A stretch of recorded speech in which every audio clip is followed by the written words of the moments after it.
ಗೊತ್ತಾಗ್ತದೆ.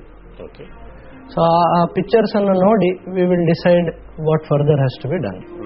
ಈಗ ತುಂಬಾ ಬ್ಲಾಕ್ಸ್ ಇದೆ, ಲೆಫ್ಟ್ ಪ್ರಧಾನ ರಕ್ತನಾಳದಲ್ಲಿ ಬ್ಲಾಕ್ ಇದೆ, ಆಗ ನಾವು ಆಂಜಿಯೋಪ್ಲಾಸ್ಟಿ ಮಾಡ್ಲಿಕ್ಕೆ ಆಗುದಿಲ್ಲ, ಸರ್ಜರಿಗೆ ಕಳಿಸ್ತಾ ಇರ್ತೇವೆ.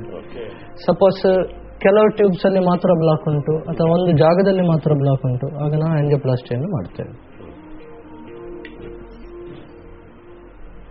ನಿಮಗೆ ಜಸ್ಟ್ ಪಿಕ್ಚರ್ ತೆಗೆದು ತೋರಿಸ್ತಾ ಇದ್ದೇವೆ ಅಷ್ಟೇ, ಕ್ಲಿಪ್ಪಿಂಗ್ಸ್ ಅಲ್ಲಿ.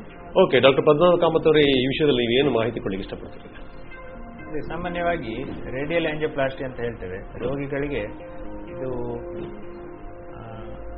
ಕೈಯಿಂದ ಮಾಡಿದ ಕಾರಣ ಅವರು ಆಂಜಿಯೋಗ್ರಾಮ್ ಆದರೆ ಅದೇ ದಿವಸ ಅವರು ಡಿಸ್ಚಾರ್ಜ್ ಆಗಿ ಮನೆಗೆ ಹೋಗ್ಬೋದು. ಆಂಜಿಯೋಪ್ಲಾಸ್ಟಿ ವಿಧಾನದಲ್ಲೂ ಕೂಡ ರೇಡಿಯಲ್ ಆಂಜಿಯೋಪ್ಲಾಸ್ಟಿಯಲ್ಲಿ ಜನರಿಗೆ ಅಷ್ಟು ತೊಂದರೆ ಆಗುವುದಿಲ್ಲ. ಅಂದರೆ ಕೈಯಿಂದ ಮಾಡಿದ ಕಾರಣ ಅವರಿಗೆ ಕಾಲಿಂದ ಮಾಡಿದ ಆಂಜಿಯೋಪ್ಲಾಸ್ಟಿ ಆದ ನಂತರ ಅವರಿಗೆ ಬೆಡ್ ರೆಸ್ಟ್ 7 ರಿಂದ 8 ಗಂಟೆ ಬೆಡ್ ರೆಸ್ಟ್ ಮಾಡಬೇಕಾಗ್ತದೆ. ಆದರೆ ಕೈಯಿಂದ ಆಂಜಿಯೋಪ್ಲಾಸ್ಟಿ ಮಾಡಿದಾಗ ಅವರು ಸಾಮಾನ್ಯವಾಗಿ ವಿದಿನ್ 4 ಅವರ್ಸ್ ಆಂಜಿಯೋಗ್ರಾಮ್ ಮಾಡಿದವರು ಮನೆಗೆ ಹೋಗ್ಬೋದು. ಆಂಜಿಯೋಪ್ಲಾಸ್ಟಿ ಆದವರಿಗೂ ಕೂಡ ಅದೊಂದು ಕಂಫರ್ಟ್ ಲೆವೆಲ್ ಇರುತ್ತೆ, ಕಂಫರ್ಟೇಬಲ್ ಆಗಿರುತ್ತೆ. ಮಾಡುವ ವಿಧಾನವನ್ನು ತೋರಿಸ್ತಾ ಇದ್ದಾರೆ ಚಿತ್ರಣದಲ್ಲಿ ಹೇಗೆ ಅಂತ. ಓಕೆ ಡಾಕ್ಟರ್, ಈಗ ನೀವು ಹೇಳ್ತಾ ಇದ್ರಿ ಈ ಆಂಜಿಯೋಪ್ಲಾಸ್ಟಿ ವಿಧಾನದ ಬಗ್ಗೆ. ಈಗ ಸಾಮಾನ್ಯವಾಗಿ ಈಗ ದೊಡ್ಡವರಲ್ಲಿ ಕಂಡು ಬರುವಂತಹ ಹೃದಯದ ಕಾಯಿಲೆ ಜೊತೆಗೆ ಈ ಮಕ್ಕಳಲ್ಲೂ ಕೂಡ ಈ ಒಂದು ಕಾಯಿಲೆ, ಹೃದಯದ ಕಾಯಿಲೆ ಬರ್ತಾ ಇದೆ. ಚಿತ್ರವನ್ನು ನೋಡ್ತಾ ಇದ್ದೀರಿ ನೀವು. ಇನ್ನೊಂದು ವಿಷಯ ಹೇಳಲಿಕ್ಕೆ ಇಚ್ಛಿಸ್ತೇನೆ ನಾನು. ಇದು ರೇಡಿಯಲ್ ಆಂಜಿಯೋಪ್ಲಾಸ್ಟಿ, ನಾವು ಇವತ್ತು ರೇಡಿಯಲ್ ಆಂಜಿಯೋಪ್ಲಾಸ್ಟಿ ಬಗ್ಗೆ ಹೇಳ್ತಾ ಇದ್ದೇವೆ. ಎಲ್ಲ ಆಂಜಿಯೋಪ್ಲಾಸ್ಟಿ ನಾವು ರೇಡಿಯಲ್ ಆಗಿ ಮಾಡುವುದಿಲ್ಲ. ಕೆಲವೊಂದು ಸರ್ತಿ ಪೇಷಂಟ್ ರೋಗಿ ತೀವ್ರ ಪ್ರಮಾಣದಲ್ಲಿ ಹಾರ್ಟ್ ಅಟ್ಯಾಕ್ ಆಗಿ ಬಂದಾಗ ಅವರದ್ದು ಬ್ಲಡ್ ಪ್ರೆಷರ್ ತುಂಬಾ ಕಮ್ಮಿ ಇರಬಹುದು, ಅವರ ಹೃದಯದ ಬಡಿತ ಸಾಮಾನ್ಯವಾಗಿ 50 ರಿಂದ 60 ಇರುವ ಬದಲಿಗೆ 40 ಅಥವಾ 30 ಇದ್ದಾಗ ನಾವು ಫಿಮರಲ್ ಆಂಜಿಯೋಪ್ಲಾಸ್ಟಿ ಅಂದರೆ ಕಾಲಿಂದ ಮಾಡುವ ಆಂಜಿಯೋಪ್ಲಾಸ್ಟಿಯನ್ನು ಕೂಡ ವಿಧಾನವನ್ನು ಟ್ರೈ ಮಾಡ್ತೇವೆ. ಸೊ ನಾವು ರೇಡಿಯಲ್ ಆಂಜಿಯೋಪ್ಲಾಸ್ಟಿಗೆ ಮಹತ್ವವನ್ನು ಕೊಡ್ತಾ ಇಲ್ಲ.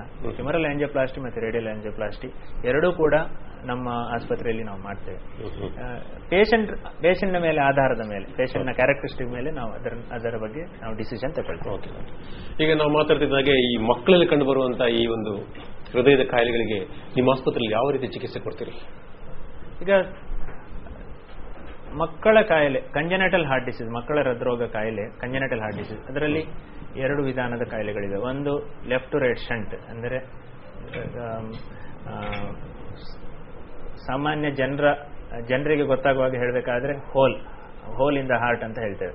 ಇದರಲ್ಲಿ ಬ್ಲಡ್ ಎಡಭಾಗದ ಮತ್ತು ಬಲಭಾಗದ ಬ್ಲಡ್ ಮಿಕ್ಸ್ ಆಗ್ತದೆ. ಅದಕ್ಕೆ ಕಂಜೆನೈಟಲ್ ಎಸೈನಾಟಿಕ್ ಹಾರ್ಟ್ ಡಿಸೀಸ್ ಅಂತ ಹೇಳ್ತೇವೆ. ಅದರಲ್ಲಿ ಕೆಲವು ಡಿಸೀಸಸ್ಗಳಿವೆ, ಅದು ASD ಅಥವಾ VSD ಅಥವಾ PDA ಅಂತ ನಾವು ಹೇಳ್ತೇವೆ. ಎರಡನೇ ಮಕ್ಕಳಲ್ಲಿ ಕಂಡುಬರುವ ಕಾಯಿಲೆ ಏನಂದ್ರೆ ಸೈನಾಟಿಕ್ ಹಾರ್ಟ್ ಡಿಸೀಸ್, ಅಂದ್ರೆ ನಾವು ಸಾಮಾನ್ಯವಾಗಿ ಜನರು ಯೂಸ್ ಮಾಡುವ ಟರ್ಮ್ ಬ್ಲೂ ಬೇಬಿ. ಅಂದ್ರೆ ಏನಾಗ್ತದೆ ಅಂದ್ರೆ ಬ್ಲಡ್ ಮಿಕ್ಸ್ ಆಗಿ ಆಮ್ಲಜನಕ ಇಲ್ಲದ ಇರುವ ಬ್ಲಡ್ ಎಡಬದಿಯಿಂದ ಬಲಭಾಗಕ್ಕೆ ಮಿಕ್ಸ್ ಆಗಿ ಮಗು ನೀಲಿ ಆಗ್ತದೆ, ನೀಲಿ ಬೀಳ್ತದೆ. ಅದಕ್ಕೆ ಬ್ಲೂ ಬೇಬಿ ಅಂತ ಹೇಳ್ತೇವೆ. ಈ 2 ರೋಗಿಗಳಿಗೂ ಟ್ರೀಟ್ಮೆಂಟ್ ಮಾಡುವ ಮೊದಲು ಡಯಾಗ್ನೋಸಿಸ್ ಮಾಡಬೇಕಾಗ್ತದೆ. ಈ ಡಯಾಗ್ನೋಸಿಸ್ ಅನ್ನು ನಾವು ಇಕೋಕಾರ್ಡಿಯೋಗ್ರಾಮ್ ಅಂತ ಹೇಳ್ತೇವೆ. ಅದರ ಆಧಾರದ ಮೇಲೆ, ಇಕೋಕಾರ್ಡಿಯೋಗ್ರಾಮ್ನ ಆಧಾರದ ಮೇಲೆ ಡಯಾಗ್ನೋಸಿಸ್ ಮಾಡ್ತೇವೆ.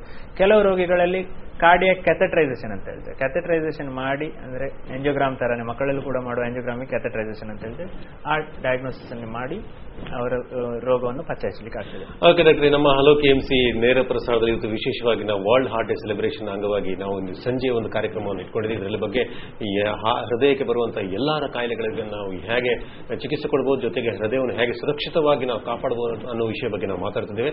ಇನ್ನೊಂದು ಚಿಕ್ಕ ಬ್ರೇಕ್ ತಗೋತೀವಿ, ಆಮೇಲೆ ಮತ್ತೆ ಈ ನೇರ ಪ್ರಸಾರವನ್ನು ಮುಂದುವರಿಸ್ತಾ ಇದ್ದೇವೆ.